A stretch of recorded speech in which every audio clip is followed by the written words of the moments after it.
अस्सलामु अलैकुम अहले-ईमान नाज़रीन, आपने सरकार सनाबिल रज़ा साहब हशमती की वो तकरीर तो सुनी होगी जिसमें सरकार सनाबिल रज़ा साहब हशमती ने सरकार आला हज़रत रज़ी अल्लाह ताला अन्हु का वो फतवा सुनाया कि हम सब, ये मेरी बारी आई, मैं कब से सुन रहा हूँ, अब संभल के बैठिए। हाँ, अज़मत मौला अली आई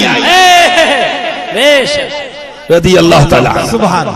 फरमाते हम गुलाम किसके हैं? खानदानी अहले बैत।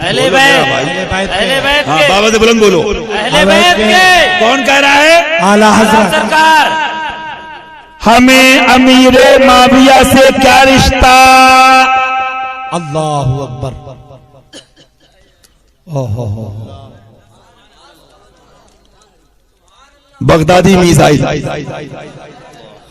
गए नासिबी कुत्ते। उसके बाद से लेकर अब तक हर सोशल मीडिया पे सरकार सनाबिल रज़ा साहब हशमती के ताल्लुक़ से खूब तकरीरें अपलोड हो रही है कि जिसके अंदर सिर्फ अवामुन्नास के सामने ये ज़ाहिर करने की कोशिश कर रहे हैं ये टपोरी ततीरी कुत्ते कि सरकार सनाबिल रज़ा साहब हशमती को अवाम के सामने वो हज़रत अमीर मुआविया रज़ी अल्लाह ताला अन्हु का गुस्ताख साबित कर दे।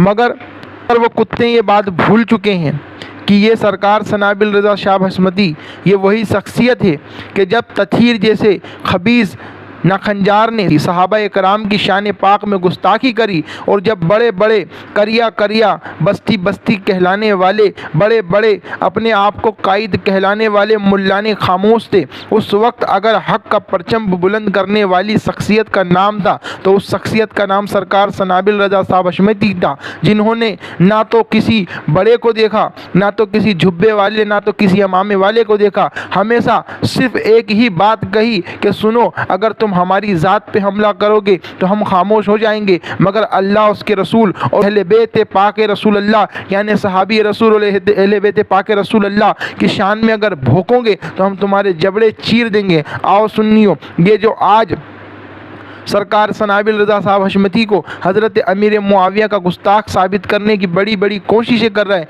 इन टपोरियों की हरकत मैं आपको बताता हूं कि जब सरकार सनाबिल रज़ा साहब हशमती ने इन टपोरियों के जलसों को रामदेव बाबा के जलसे से तस्बीह दे दी तो इन नाखंजारों के बदन में ऐसी आग लगी कि इन्होंने अपने जलसों में इस तरीके से, देखो कि किस तरीके से अपने जलसों में इन्होंने उस बात पे रिएक्शन दिया। ये मुबारक जलसा हो रहा है, सुन्नियों का जमा हो रहा है। जब ये बुलाने की बात आई तो क्या कहा कि भीड़ तो रामदेव के जलसे में भी होती है। किससे तशबीह दी?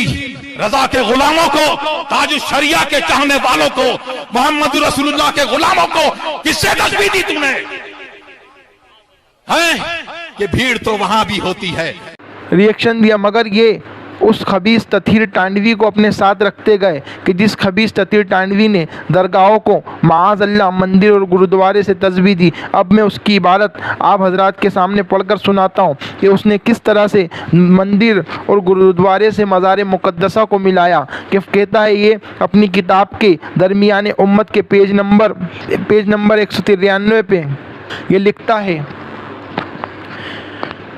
वरना ये चूमना और छूना आने वाले वक्त में जाहिलों अनपढ़ों के ईमान व इस्लाम के लिए ख़तरा बन सकता है और ताज्जुब नहीं चूमना छूना पूजा पाठ की शक्ल इख्तियार कर ले और बुज़ुर्गों के मज़ारों को देखकर गैर मुस्लिमों के पूजा स्थल याद आने लगे और जाहिल लोग यह कहने लगे कि जैसे गैर मुस्लिम के लिए मंदिर व गुरुद्वारे हैं वैसे ही हमारे लिए दरगाहें और मज़ार है। माज़ अल्लाह। उस वक्त मैं ये कहना चाहता हूँ कि आज ये खबीस, ये जितने भी टपोरी तथीरी सरकार सनाबिल रज़ा साहब हशमती के हसद में आज उन्हें दुनिया के सामने माज़ अल्लाह हज़रत अमीर मुआविया का गुस्ताख साबित करने में लगे। ये लोग उस वक्त कहाँ मर गए थे जब तथीर टांडवी ने, वो खबीस ने, जब सहाबा कराम की शान पाक में गुस्ताखियाँ करी थी, अल्लाह के रसूल सल्लल्लाहु अलैहि वसल्लम की बारगाह में माज़ अल्लाह बेबस वाला लफ्ज़ यूज़ करा था, मंदिरों गुरुद्वारों से मज़ार मुक़द्दसा को तस्बीह दी थी। उस उस वक्त ये कहाँ चले गए थे, उस वक्त ये किस बिल में जाके घुस गए थे, इस वक्त वो किस जगह पर जाके छुप गए थे। मगर हाँ, असल बात तो यही है कि ये अल्लाह उसके रसूल के दीन के लिए नहीं बोलते हैं, ये तो अपनी शख्सियत और अपनी ज़ात के लिए बोलते। अल्लाह ताला इन जैसे झूठों मक्कारों को हिदायत दे, और अगर इनके नसीब में हिदायत ना हो तो इन्हें बर्बाद कर दे। अस्सलामु अलैकुम वरहमतुल्लाहि वबरकातुहू।